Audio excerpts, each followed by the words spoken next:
BRUCAST is back, baby. Something that also sounds very interesting, that sounds appealing, is that what if we all live in some kind of dream, and when we die, wake up in our real life? I think Inception also talks about that. Yeah, do you remember the wife from Leonardo DiCaprio, Inception? Yeah. That's where her like, she was delusional. She in her mind, she was in a dream, and she had to die in order to. It's kind of like this episode. Yeah.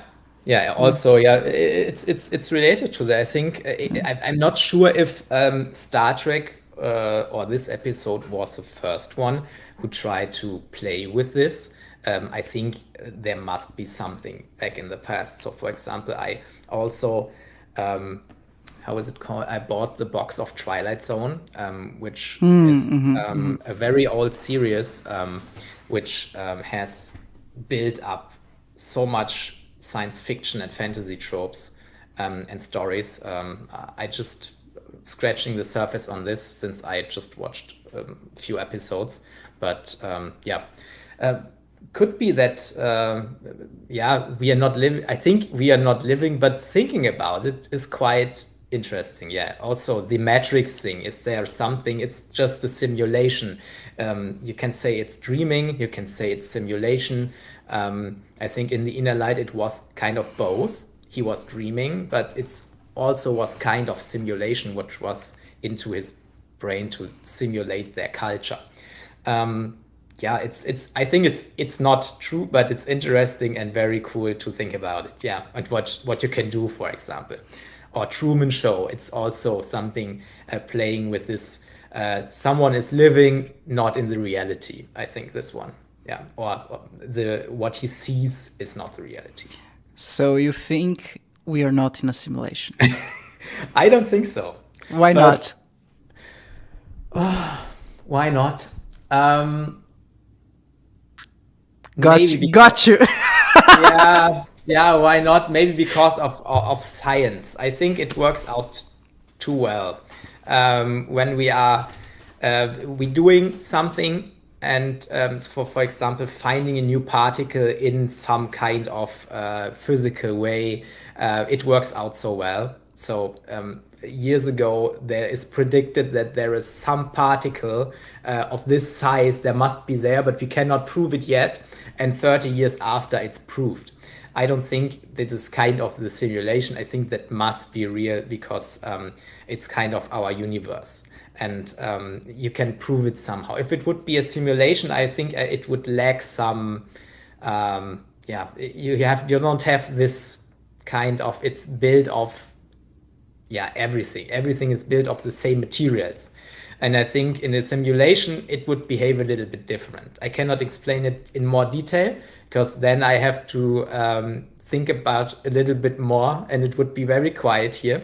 But that's in this direction. I think that is not true. But wouldn't you say that science is mathematic? It is. And what is a simulation if not mathematics? Yeah, you're true, but I think so. Would you fill up if you have a simulation, and would you care for? You just have to simulate things. How do you fill the space in between? Is there nothing, or is there something? So if I would create a simulation, for example, it's like creating a video game. I would not compute those things which are not visible.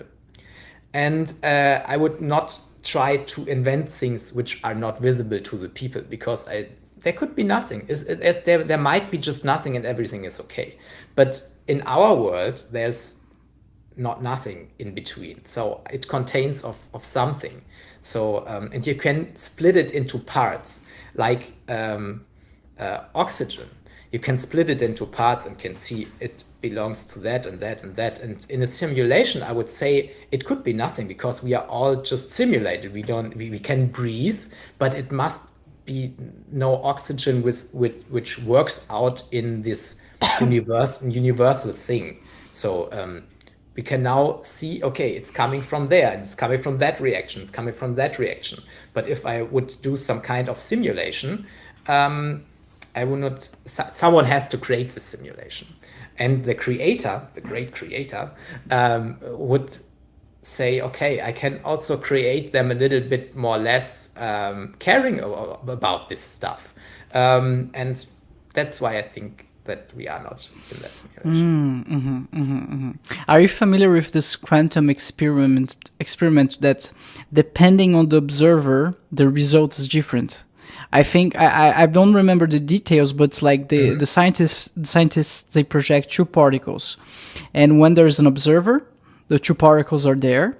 When there's no observer, there's only one particle, no particle at all. So basically, the universe changes because everything is made of particle.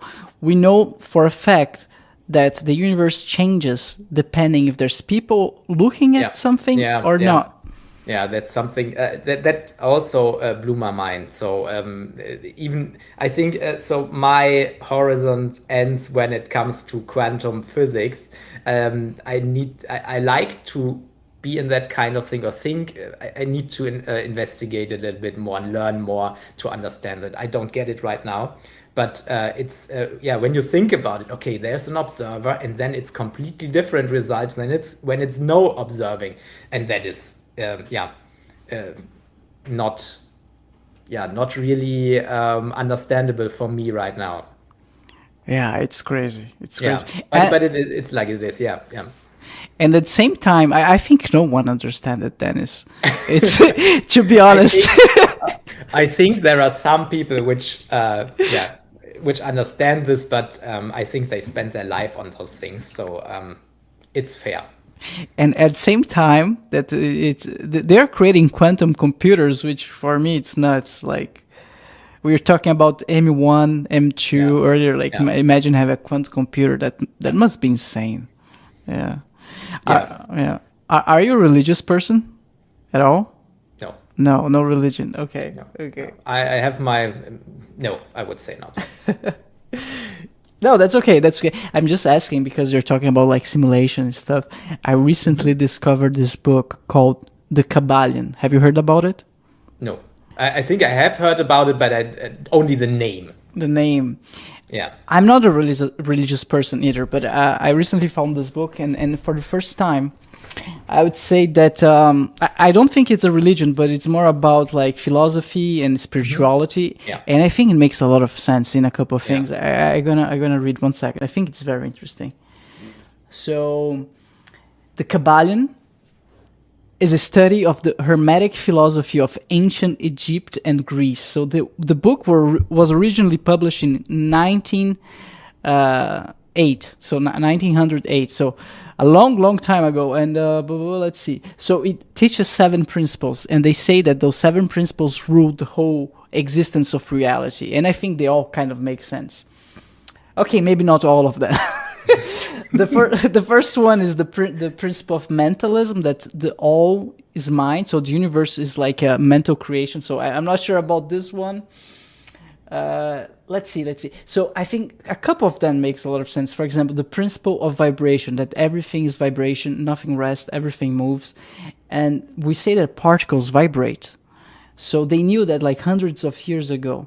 So another one's like the principle of polarity. Everything's dual. Everything has poles. There's female and male, day and night. So it's the yin yang, right? Everything is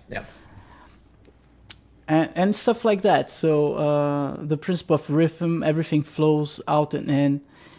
Okay, I'm probably reading that wrong, but there's some source of truth to it. You know what I mean? So. Yeah.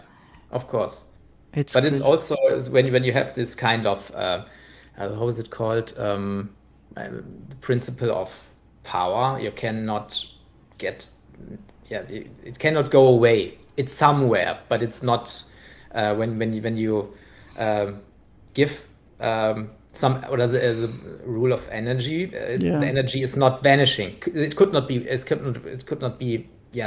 vanish. Somehow it's in a different state, but it's not vanishing. Yeah, and that's I think that's physics, and for me, so that's not yeah, a little bit spiritual, but only, I think the words may be spiritual, but under the hood, it's science. Maybe Somehow, like the moving particles. You can explain, but and then you think, okay, it is true. But yeah, I also think about this. You can think about this energy thing. For example, you can think in a more philosophy way. How is it called?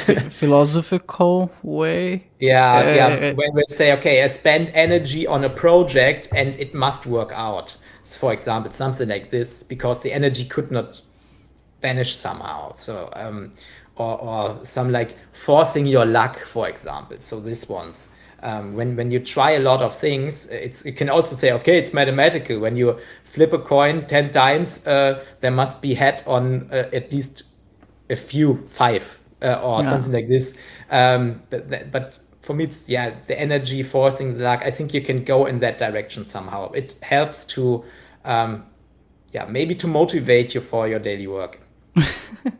Yeah, whatever works for you, right? Yeah.